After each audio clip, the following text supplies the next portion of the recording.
여호와가 그들을 위하여 싸운다라는 말씀 제목으로 말씀을 좀 나눠보려고 합니다. 우리는 몇 주 동안 이제 계속해서 이 출애굽의 이야기를 묵상하는 가운데 있는데요. 이 출애굽기에 나오는 내용들은 이스라엘이라는 한 민족이 애굽이라는 나라에서 노예로 살다가 탈출하게 된 단순한 이방 민족의 역사 이야기로만 그치는 것이 아니라 이 시대를 살아가고 있는 저와 여러분들에게 있어서 믿음의 사람들이 이 세상 가운데서 어떻게 살아가야 할 것인지, 어떻게 믿음으로 살아내야 할 것인지를 나타내 보여주고 있다는 것입니다. 그래서 제가 출애굽기를 시작할 때 계속해서 말씀을 드린 것이 있었는데요. 애굽은 이 세상을 말하고 있는 것이고 이스라엘 민족은 우리 믿음의 사람들을 얘기하는 것이라고 계속해서 여러분들께 말씀을 드리고 있습니다. 그래서 여러분들이 이 말씀을 들을 때에 그냥 단순하게 어떤 이스라엘이라는 나라의 어떤 역사적인 사건으로만 들으시면은 좀 따분하고 나와는 전혀 상관없는 이야기처럼 들릴 수 있겠지만 그것이 아닌 내 삶에 있어서의 나에게 있을 이야기로 받아들이신다면 여러분들의 삶에 있어서 굉장히 도움이 되고 가이드가 되고 지표가 되는 말씀이 될 수 있다는 것입니다. 오늘 말씀도 마찬가지인데요. 우리를 향한 이 세상의 행동이, 그 세상의 시선이 우리에게 어떻게 향하는지, 그리고 그러한 세상의 행동과 시선 속에서 우리 믿음의 사람들은 어떻게 살아가야 할 것인지를 말씀을 통해서 볼 수 있다는 것입니다. 물론 우리가 살아가는 삶 속에서 뭐 바다가 갈라지고 그 바다를 지나가는 일들이 있지는 않겠지만 삶을 살아가다 보면 이 이스라엘 백성들이 눈앞에서 홍해를 마주한 것과 같이 막막하고 갈 길이 없어 보이고 도저히 해결될 수 없을 것 같은 그런 일들을 여러분들이 마주하게 될 때가 있다는 것입니다. 그러한 상황에 놓였을 때에 이 이스라엘 민족들이 어떻게 그 문제를 해결하고 어떻게 그 홍해를 지나가게 되었는지를 바라보시면서 여러분들의 삶 가운데서도 하나님께서 길을 열어주시는 그런 믿음의 역사가 일어나게 되기를 주님의 이름으로 축복합니다. 지난 시간에 우리는 하나님께서 이스라엘 백성들을 이 애굽에서 이끌어내시고 가나안 땅까지 열흘길이면 갈 수 있는 너무나 간단한 경로가 있었지만 그 길로 인도하시는 것이 아니라 광야길로 인도하시는 그 장면을 보게 될 수가 있었죠. 그 이유는 다른 것이 아니었습니다. 해안길을 따라서 가게 되면 얼마든지 간단하게 갈 수 있던 길이었지만 그 곳에는 블레셋 민족이 거주하고 있었고 그들과 대치하게 됐을 때 전쟁을 치를 수밖에 없는 상황을 마주하게 되고 또 그 전쟁을 하게 되면은 이 이스라엘 민족들이 다 뿔뿔이 흩어져서 다시 애굽으로 도망가게 될까봐 하나님께서는 좀 어려운 길처럼 보일 수는 있었지만 가장 완전하고 가장 완벽한 그 광야길로 인도하시는 장면을 우리가 볼 수가 있었다는 거예요. 그리고 그 길은 하나님의 불기둥과 구름기둥으로 인도하시는 그 보호하심의 아래에 있는 너무나 완전하고 완벽한 길이었다는 것입니다. 그렇게 광야길로 향한 이스라엘 민족에게 하나님께서는 오늘 또다시 새로운 길로 인도를 하게 되시는데 출애굽기 14장 2절의 말씀을 우리 함께 읽어보겠습니다. 이스라엘 자손에게 명령하여 돌이켜 바다와 믹돌 사이에 비하이롯 앞 곧 바알스본 맞은편 바닷가에 장막을 치게 하라. 이 하나님께서는 이스라엘 백성들을 바다와 믹돌 사이에 비하히롯 앞에 장막을 치게 하십니다. 이렇게 글로만 보고 들으시면은 전혀 감이 안 오실 것 같아서 앞에 지도를 좀 준비해 봤는데요. 앞에 지도를 보시면 여러분들이 보실 때 오른쪽에 있는 빨간색 화살표 말고 고센 땅에서 이렇게 숲곳으로 가는 그 경로로 이동을 시키시는 겁니다. 숲곳에서 바다 옆으로 얼마든지 갈 수 있었는데 하나님께서는 굳이 이 바다 앞쪽으로 길을 인도하셔서 그곳에서 장막을 치게 하셨다는 거예요.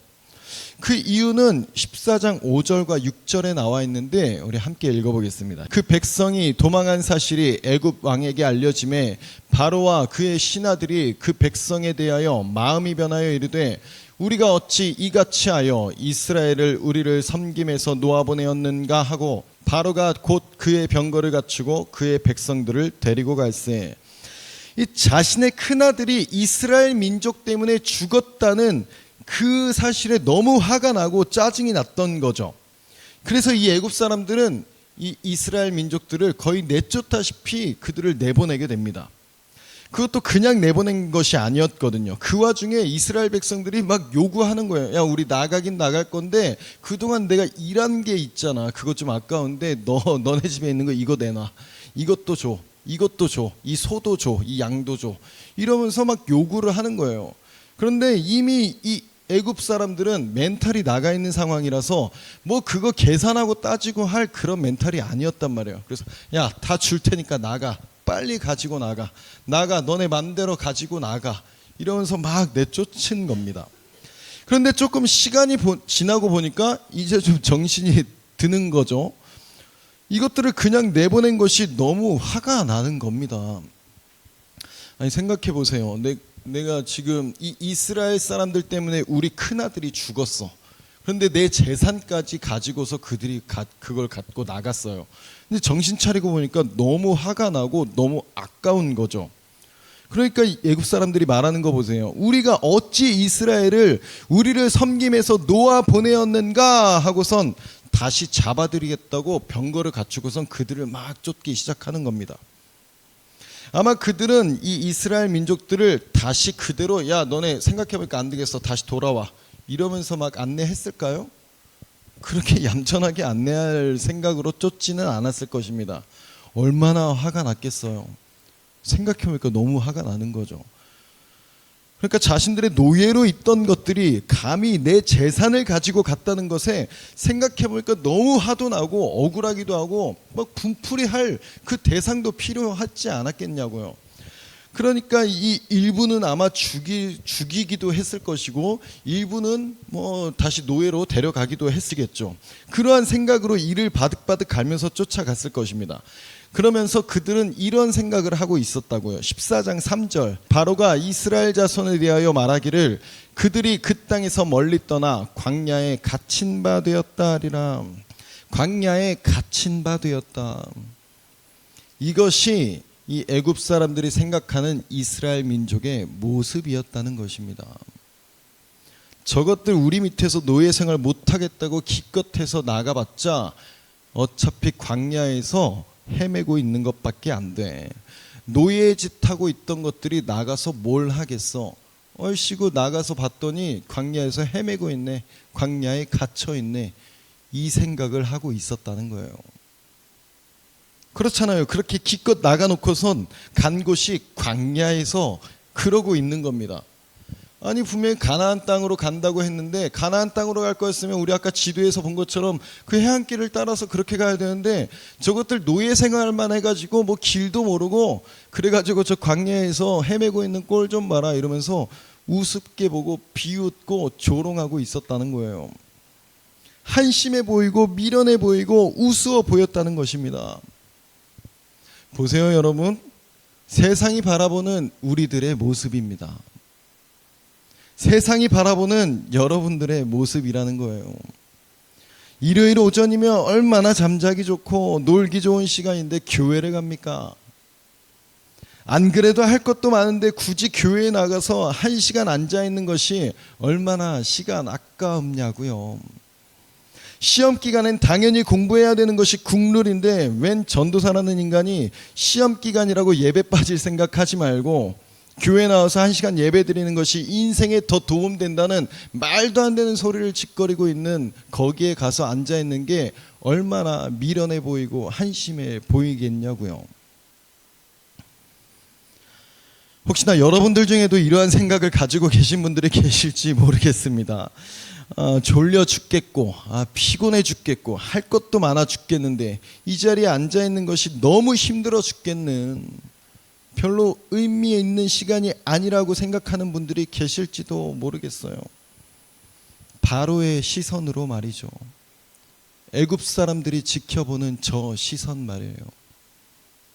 그런데 그 시선은 단순하게 애굽인들만, 바로 왕만 가지고 있던 시선이 아니었습니다. 14장 10절을 함께 읽어보겠습니다. 바로가 가까이 올 때에 이스라엘 자손이 눈을 들어본즉 애굽 사람들이 자기들 뒤에 이른지라 이스라엘 자손이 심히 두려워하여 여호와께 부르짖고.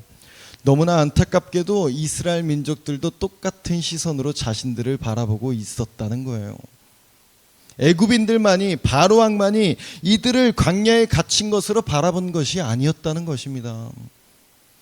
이스라엘 민족들이 자신들이 자신들의 모습을 볼 때에도 광야에 갇혀 있는 모습처럼 보였다는 거예요. 마치 이 자리에 앉아 있는 것을 너무 힘들어하고 있는 여러분들처럼 말이에요. 사랑하는 여러분, 안심하십시오. 여러분들이 이 자리에 나와 있는 것은 절대 쓸데없는 일이 아닙니다. 여러분들이 하나님께 예배드리는 것이 결코 헛된 것이 아니라는 거예요. 믿는 사람들에게는 믿는 만큼의 하나님께서 부어주시는 은혜를 누릴 수 있다는 것입니다. 그런데 똑같은 자리에 앉아 있으면서도, 똑같은 상황 가운데 있으면서도 그것을 믿지 않는 사람은 하나님께서 주시려고 해도 그거를 못 믿고 못 받겠다는데 어떻게 하겠냐고요. 그러나 다시 말씀드립니다. 믿는 자에게는 믿는 만큼의 하나님께서 부어주시는 은혜를 누리게 된다는 것입니다. 예배 안 나와서 망하는 사람은 있어도 예배를 목숨같이 지켜서 망하는 사람은 절대 없다니까요. 믿어보세요. 여러분들이 믿지를 못하니까 뜨뜻미지근하게 있어서 이도저도 아닌 것 같은 그런 삶을 살아가겠지만, 내가 확실하게 믿고 그 믿음대로 행하고자 결단하고 그 결단대로 믿음의 행동을 옮기게 되면 하나님께서 그 삶을 결코 가만히 내버려 두시지 않는다고요. 하나님께서 보여주시는 역사를 여러분들의 삶 가운데 나타내신다는 것입니다. 그러한 은혜가 여러분들의 삶 가운데 임하기를 주님의 이름으로 축복합니다. 이스라엘 백성들이 말하는 거 보세요. 14장 11절에서 12절까지를 보면 이 이스라엘 사람들의 원망의 소리가 나오는데 이렇게 얘기한다고요. 야, 우리가 애굽에서 매장지가 없어서 광야에서 죽게 하냐? 왜 애굽에서 잘 살고 있었는데 우리를 끌어내가지고 굳이 여기서 죽게 하냐? 야, 우리가 애굽에서 말했지 않았냐? 우리 내버려 두라고 했지 않았냐? 우리가 그냥 애굽인들 섬기면서 살아가겠다고 했는데 왜 굳이 여기까지 끌고 와가지고 죽게 하냐. 듣기만 해도 너무 답답하지 않으세요? 기껏 노예로 살고 있는 것들, 그 노예 생활하고 있는 것들 자유민으로 꺼내어 왔더니 하는 소리라고 이런 말밖에 안 하고 있는데 얼마나 화가 나고 분노가 치밀어 오르겠습니까? 제가 금요철회 때도 찬양 인도를 하면서 이 성도님들 앞에서 얘기를 했던 내용인데, 저희 딸 하엘이가 어느 날 복숭아가 좀 먹고 싶었나 봐요. 그래가지고 저는 피곤해서 잠깐 누워서 이렇게 눈을 좀 붙이고 있는데, 아빠 복숭아 좀 깎아줘 이러면서 막 얘기를 하는 겁니다. 근데 저는 막 너무 졸리니까 막 비몽사몽 중에 알았어 5분 뒤에 깎아줄게 이러고서 막 비몽사몽 하고 있는 거죠.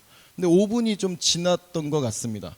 근데 5분이 지났는데도 아빠가 복숭아를 깎아주지 않고 있으니까 이 하연이가 막 소리치면서 막 분노를 막 분출하고 있는 거야. 아빠가 내 복숭아도 안 깎아주는데 내가 아빠 말을 왜 들어야 돼? 막 이러면서 막 따지고 드는 거예요. 아빠가 내 복숭아도 안 깎아주는데 내가 왜 아빠 말을 들어야 되냐고 이러면서 막 혼자서 막 불평불만을 막 얘기하고 있는 겁니다. 저는 이제 잠에서 깨가지고 그 얘기를 들으면서 저걸 내가 깎아줘야 되나 이런 별 생각이 다 드는 거죠. 내가 이런 얘기를 들으면서 저 아이한테 복숭아를 깎아줘야 되나 이랬지만, 그래도 뭐 어쩔 수 없이 딸을 사랑하는 마음으로 깎아주기야 깎아줬지만, 한편으로는 마음이 참 씁쓸한 겁니다. 아빠를 저렇게 못 믿나, 아빠를 저렇게 못 믿나. 이스라엘 민족들이 이렇게 불평불만하면서 하나님을 신뢰하지 못하고 자신들의 그 분노를 막 쏟아내면서 막말을 쏟아내는 그 모습을 보면서 하나님께서 무슨 생각이 드셨겠냐고요. 저것들 어떻게 하지 진짜, 이러면서 미간 막 잡지 않으셨겠어요? 막 뒷목 잡지 않으셨겠냐고요.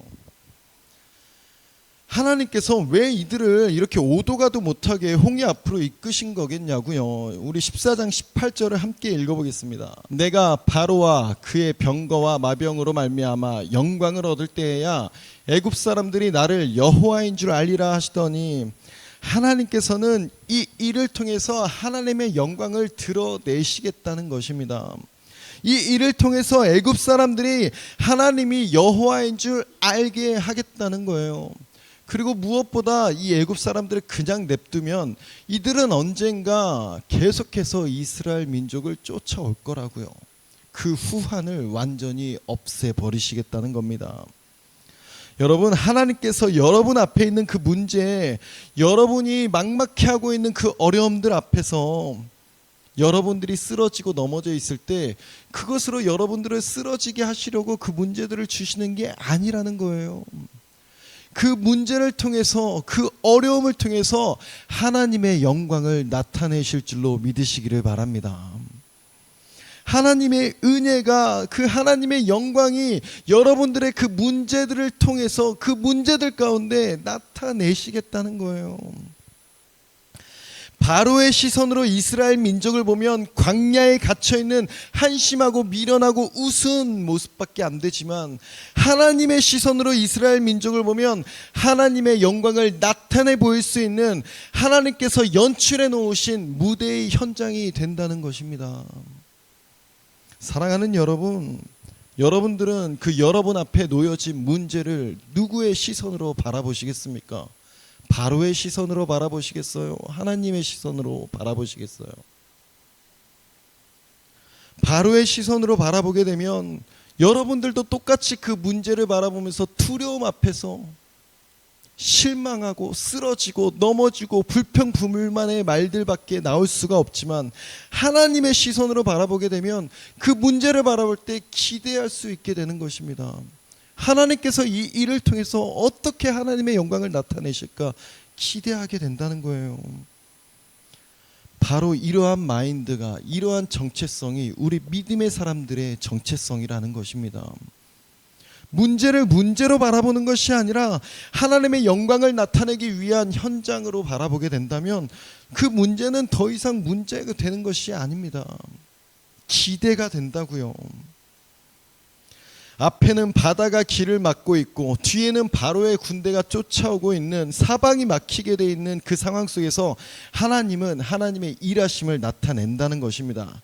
우리 21절을 함께 읽어보겠습니다. 21절. 모세가 바다 위로 손을 내밀매 여호와께서 큰 동풍이 밤새도록 바닷물을 물러가게 하시니 물이 갈라져 바다가 마른 땅이 된지라.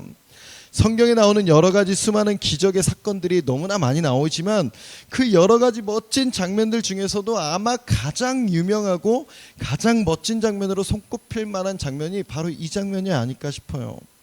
상상만 해보더라도 너무나 멋있는 장면인 거죠. 그 홍해 바다가 갈라지는 장면입니다. 잠깐 우리 영상을 좀 볼 텐데요. 제가 좀 준비를 해봤습니다. 자비는 없다. 너의 신은 지금 어디 있냐, 모세야.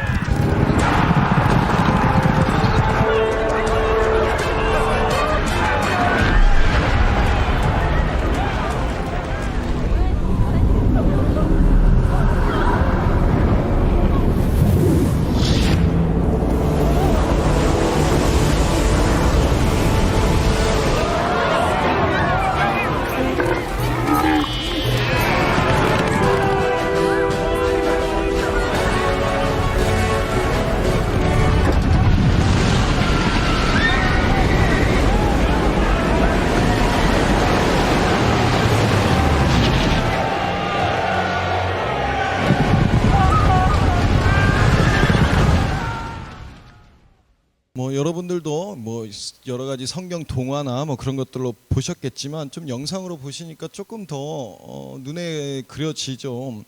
길이 없을 것이라고 생각했던 그들의 생각을 하나님께서는 완전히 철저하게 부셔버리시는 겁니다. 모든 것을 만드신 하나님께서는 자신의 백성들을 인도해내는 길도 만들어내시는 분이시라는 거예요. 그것이 광야가 되었든 그것이 바다가 되었든 상관없이 말이죠.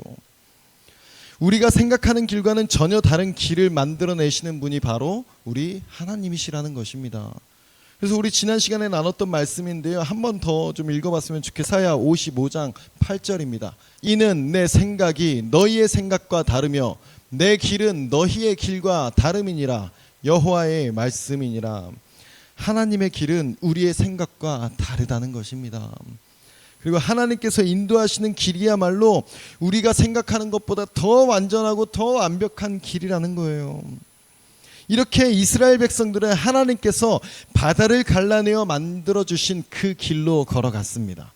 그 길을 걸어가면서 이스라엘 사람들은 무슨 생각을 했을까요? 그냥 말씀을 묵상하면서 그냥 혼자 상상을 해봤는데 좀 이런 상상이 드는 거예요. 모세 근처에 있던 사람들, 그러니까 모세가 막 이렇게 우리 방금 전에 본 영상처럼 이렇게 그 앞에 서서 모세가 이렇게 팔을 딱 뻗을 때 그 바다가 막 갈라지는 그 장면을 본 사람들은 이것이 진짜 하나님이 일으키시는 기적이구나라는 것을 체험했을 것입니다. 그 눈앞에서 봤을 거라고요. 그런데 그 뒤쪽에 있는 사람들은 어떤 생각을 했을까? 이런 생각을 좀 해보게 됐습니다. 그 뒤쪽에 있던 사람들은 이런 생각도 했을 것 같아요. 마침 동풍이 세게 불어서 다행히도 그 바람 덕분에 바다가 갈라져서 너무나 운이 좋게 그 길을 갈 수 있게 되었다는 생각을 했던 사람들도 있지 않았을까요? 그냥 저의 상상이니까 감안하고 들어주시면 될 것 같습니다. 우리도 그런 사람들이 있단 말이에요. 똑같은 기적을 체험했음에도 누구는 하나님께서 보여주신 하나님의 기적이라고 그것을 막 간증하면서 선포하는 사람들이 있는가 하면 똑같은 상황과 똑같은 환경 속에 있을 때 똑같은 기적을 체험했음에도 이것을 마치 어떤 우연처럼 타이밍이 좋아서 운이 좋아서 이루어진 일로 받아들이는 사람도 있다는 것입니다. 이 믿음이라는 것은 정말 사소한 것까지도 믿음의 영역으로 바라보면 너무나도 은혜가 넘치는 일들 투성인데 그것을 믿음의 눈으로 바라보지 못하면 아무리 크고 대단한 일이 일어난다 할지라도 믿지 않는 사람들이 있다는 거예요. 결국 믿음이라는 것은 그것을 믿을 것인가 안 믿을 것인가 선택의 영역이라는 것입니다. 믿는 것을 믿을 것인가 믿지 않는 것을 믿을 것인가의 두 영역을 선택한다는 거예요. 여러분들은 무엇을 선택하시겠습니까? 믿는 것을 선택하시기를 소망합니다. 저도 저의 삶을 돌아보면 정말 그 절망적인 상황 가운데 굉장히 많이 놓였었거든요. 그런데 그 모든 시간들을 돌아보고 지나고 나서 돌아보면 다 하나님의 기적이었다는 것을 생각해 보게 됩니다. 그런데 다른 사람들한테 그 얘기를 하면 야 운이 좋았네, 야 그거 뭐 그렇게 될 수도 있지 라고 말한다니까요. 그런데 저는 그렇게 생각할 수가 없는 겁니다. 왜요? 제가 직접 체험한 거니까요. 말도 안 되는 일이었으니까요. 하나만 얘기한다면 여러분 지금 저를 보시면 절대 상상도 못 하실 텐데 제가 몸에 아토피가 어마어마했습니다. 얼굴까지 다 아토피였거든요. 군대를 가네 마네 할 정도로 얼굴이 여기가 다 아토피였고 목은 뭐 상상도 못할 정도로 완전 아토피였고요. 여름에 반팔을 안 입고 다녔습니다. 왜 그랬냐면 여기가 다 아토피라서 이게 막 살이 일어나니까 그거를 보여주기가 너무 싫은 거예요. 다 아토피였습니다. 막 다리까지도. 그래서 제가 여름 되면 제일 힘들었던 게 반팔 반바지를 못 입는 거였어요. 너무 긁어대가지고 다 막 피투성이에다 막. 여러분 지금 저 보시면 아토피인 피부가 전혀 없잖아요. 저는 사람들한테 얘기한다고 하나님한테 기도했더니 고쳐주셨다고. 근데 사람들이 그거 안 믿습니다. 야 뭐 약을 좋은 걸 썼나? 약 안 썼습니다. 그냥 뭐 잠깐 성장하면서 그렇게 됐나 보지. 근데 어떻게 그렇게 얘기를 할 수 있겠냐고요. 그 외에도 너무나도 많은데 아무튼 그런 모든 것들 가운데 믿음으로 여러분들 가운데 그 하나님의 역사하시는 일들이 계속해서 보여주신다는 것입니다. 그 일들을 바라보시면서 여러분들이 이것을 우연으로 바라볼 것인가 하나님께서 내게 주시는 은혜로 바라볼 것인가는 여러분들이 선택한다는 거예요. 근데 믿음으로 선택하며 나아갈 때에 하나님께서 그 믿음의 걸음을 계속해서 여러분 가운데 보여주신다는 것을 믿으시기를 소망합니다. 우리 마지막으로 25절을 보겠습니다. 25절 함께 읽습니다. 그들이 병거 바퀴를 벗겨서 달리기가 어렵게 하시니 애굽 사람들이 이르되 이스라엘 앞에서 우리가 도망하자 여호와가 그들을 위하여 싸워 애굽 사람들을 치는도다. 이스라엘 민족을 죽음의 공포로 몰아넣었던 모세를 따라 나온 것을 후회하며 불평과 불만과 원망이 터져 나오게 만들었던 애굽 사람들이 외치는 말입니다. 이스라엘 앞에서 우리가 도망하자. 여호와가 그들을 위하여 싸워 애굽 사람을 치는도다. 우리 함께 따라해 보겠습니다. 여호와가 그들을 위하여 싸운다. 여러분 너무 든든하지 않으세요? 그 전까지만 해도 야 광야에 갇혀 있는 저들의 모습을 봐라 하면서 비웃던 이들이 여호와가 그들을 위하여 싸운다라고 자신들의 입으로 선포하고 있는 것입니다. 세상이 여러분들을 바라보며 외치게 될 말이라고요. 여러분 한 번 더 따라해 봤으면 좋겠는데요. 이 그들을에다가 여러분들의 이름을 넣어서 한번 따라해 보겠습니다. 여호와가 김종민을 위하여, 아니 여러분들의 이름을 넣으셔야죠. 제 이름을 넣지 말고 여러분들의 이름을 넣어서 다시 한번 여호와가 김종민을 위하여 싸운다. 네, 여러분 하나님께서 여러분들을 위하여 싸우시겠다는 겁니다. 그런데 더 소름 돋는 것은 이 얘기를 내가 선포하는 것이 아니라 비웃었던 세상 사람들이 여러분들을 보면서 선포하게 될 것이라는 거예요. 이 믿음의 고백이 여러분들의 입술에서 나오기를 소망합니다. 말씀을 마치겠습니다. 사랑하는 여러분, 오늘 우리에게 주시는 이 말씀이 저와 여러분들의 삶 가운데 힘이 될 수 있기를 소망합니다. 세상이 우리를 무너뜨리는 가장 좋은 방법은 현실을 보게 하는 것입니다. 앞에 홍해가 가로막고 있는 현실, 뒤에 바로의 군대가 쫓아오는 현실, 그 현실을 바라보게 한다는 거예요. 그 현실을 바라볼 때 무너진다는 것입니다. 세상이 손가락질하고 세상의 관점으로 바라볼 때 한없이 미련해 보이고 세상의 시선으로 바라볼 때 한없이 한심해 보이는 여러분들의 그 믿음 생활에 세상이 손가락질하는 현실을 여러분들에게 보여준다는 것이에요. 주일에 더 자고 싶고 더 쉬고 싶은데도 불구하고 꿋꿋하게 예배의 자리를 지키려 몸부림치는 그 모습을 세상은 미련하다고 말하는 것입니다.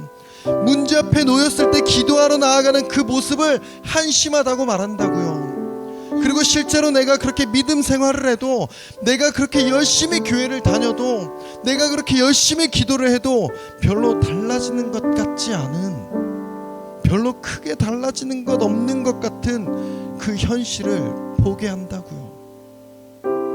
3%밖에 안 되는 복음화율이, 2-3명밖에 안 나오는 우리 교회의 학생들의 수가 예배를 잘 나와도 별로 다이나믹한 변화가 없는 것 같은 그 현실을 보게 한다는 거예요. 그럴 때면 그 현실을 바라보게 되었을 때 두려움에 갇히게 된다는 거죠. 위축된다는 것입니다. 이게 과연 소용이 있는 것일까? 의심이 커지고 믿음이 점점 사라지는 것입니다. 문제는 여전히 문제로 남아있고 도저히 해결될 것 같지 않고 도저히 나아질 것 같지 않은 그 현실 앞에서 무너지고 쓰러지게 된다는 거죠. 그러나 여러분, 그러할 때에 그 두려움으로, 그 무기력함으로, 그 의심으로 넘어지거나 쓰러지지 마시라고요. 우리에게는 그 현실 너머에 있는 구름 기둥과 불기둥이 있다는 것입니다. 내 눈앞에 놓여진 현실을 바라보고 절망 가운데 쓰러지고 넘어질 것이 아니라 그 너머에 있는 하나님께서 역사하실, 홍해를 가르실, 하나님께서 만들어내실 그 길을 바라보며 나아가는 여러분들이 되기를 소망합니다. 그 시선이 하나님을 향하게 될 때, 그 시선이 내 현실을 바라보는 것이 아니라 하나님을 향하게 될 때 그 모든 것을 해결하시고 하나님께서 그 영광을 나타내시는 그 도구로 바라볼 수 있게 된다는 것입니다. 그러한 믿음이 여러분들의 삶 가운데 있기를 축복합니다. 여러분 앞에 놓여진 홍해는 무엇입니까? 여러분의 뒤를 쫓아오고 있는 애굽 군대는 무엇인가요? 그 문제의 상황, 그 문제의 현실을 더 이상 바라보지 마시고 여러분들의 삶을 이끄시고 여러분들의 삶을 통하여 일하실 하나님을 바라보시면서 구름 기둥을, 불 기둥을 바라보시고 승리하시기를 소망합니다. 그리고 그 믿음으로 하나님께 여러분들의 삶을 맡겨보세요. 그렇게 걸어갈 때에 세상은 여러분들을 감당하지 못하고 이렇게 말할 것입니다. 여호와가 그들을 위하여 싸운다. 이러한 선포가 저와 여러분들의 삶을 통하여 세상 가운데 선포되는 그 역사가 있기를 주님의 이름으로 축복합니다.